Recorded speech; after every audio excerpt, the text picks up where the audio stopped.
Le roi de France est désigné comme l'unique détenteur du pouvoir exécutif. L'image est belle, mais vous l'imaginez bien, elle cache une réalité plus complexe. Car, pour gouverner, le souverain a besoin d'être assisté. Sous le règne de Louis XIV, les secrétaires d'État, dont la fonction avait été créée par Henri II en 1547, deviennent les principaux acteurs du gouvernement. Au nombre de 4, ils assistent au Conseil du roi où ils représentent leurs départements ministériels respectifs.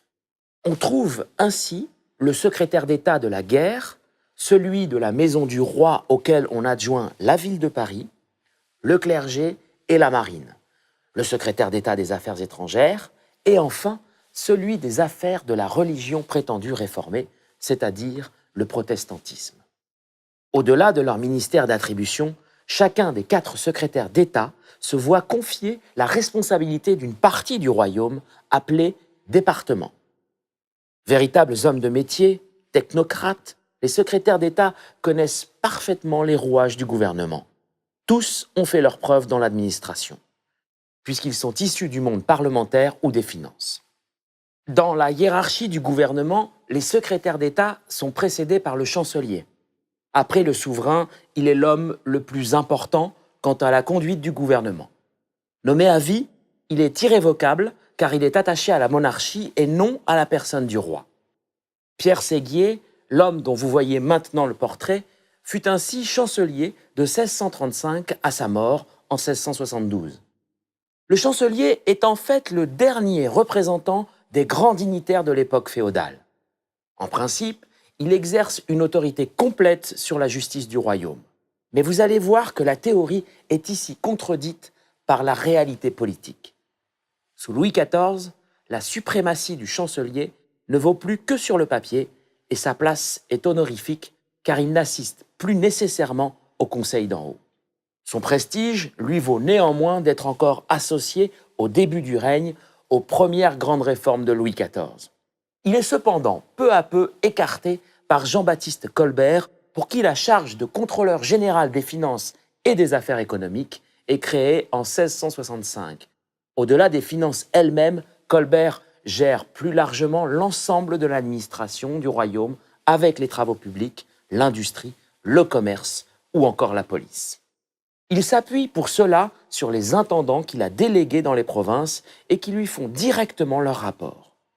En résumé, le gouvernement est donc réparti en 5 charges, celle dévolue aux 4 secrétaires d'État, auxquelles s'ajoute celle de Colbert. Pour les assister, il existe différents conseils où siègent tout ou partie des hommes d'État que vous venez de découvrir. Ces conseils constituent les organes du gouvernement que Louis XIV réunit pour la bonne conduite de son État. Le plus important est le Conseil d'État, dit aussi Conseil d'en haut.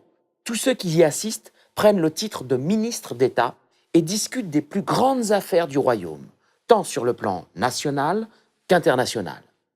Les ministres occupent une place prépondérante et dans le pouvoir exécutif dans le sens où ils travaillent directement avec le roi.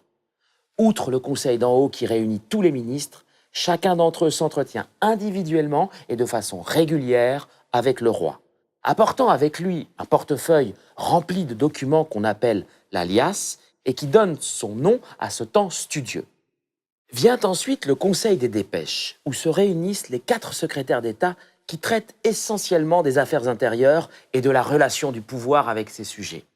Il est le lieu où arrivent les plaintes des Français à l'encontre des officiers locaux. Le Conseil royal des finances, mis en place après l'arrestation de Fouquet, sert principalement à évoquer la question de l'impôt, de sa collecte, de sa répartition et de son revenu. Il s'occupe, dans une moindre mesure, des affaires économiques pour lesquelles son avis n'est que consultatif. Sur le même plan économique, un autre conseil traite plus particulièrement des affaires marchandes. Il s'agit du Conseil du commerce, créé en 1664, où les plus grandes villes de commerce sont représentées.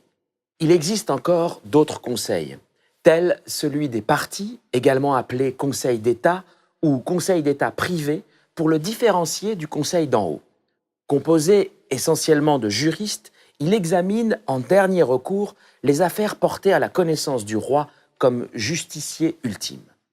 On peut comparer ce conseil à notre Cour de cassation puisqu'il intervenait après avoir usé de toutes les procédures locales. Extrêmement actif, ce conseil compte 80 maîtres des requêtes et 24 conseillers qui jugent les différentes affaires.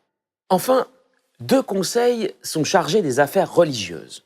Le premier, le conseil de conscience, distribue les bénéfices ecclésiastiques, autrement dit les charges, et se prononce sur les grandes questions ecclésiastiques, notamment dans les rapports de la France avec le Vatican et le pape. Le second, le conseil de la religion prétendue réformée, est bien plus ciblé puisqu'il traite du problème du protestantisme en France. Il disparaît avec la révocation de l'édit de Nantes en 1685 par laquelle le roi fait interdire la religion protestante. Tous ces hommes, chanceliers, contrôleur général des finances, ministres, secrétaires d'État, conseillers, aidés par des centaines de commis et autres officiers que nous pouvons assimiler aux fonctionnaires d'aujourd'hui, préparent les différents dossiers, administrent et gouvernent la France sous la houlette de Louis XIV. Conformément à sa déclaration de 1661, celui-ci entend remettre de l'ordre dans son royaume, non seulement dans les finances, mais aussi dans les affaires religieuses, les affaires internationales, etc. Louis XIV sait jouer habilement de son rôle de chef d'orchestre et n'hésite pas à favoriser telle ou telle famille, usant parfaitement du proverbe « diviser pour mieux régner ». Tout au long de son règne, différents clans ministériels se sont ainsi opposés. Les Letellier, avec notamment Louvois et Barbezieux, les Colbert, dans les rangs desquels on compte, outre Jean-Baptiste Colbert, Croissy et Villasserre, ou encore les Philippot, parmi lesquels on trouve par exemple Pontchartrain et Lavrillière. Louis XIV prend garde de les choisir en dehors de la haute noblesse, ce qui lui permet, s'il y a lieu, de les renvoyer sans problème afin de toujours garder la main sur son royaume.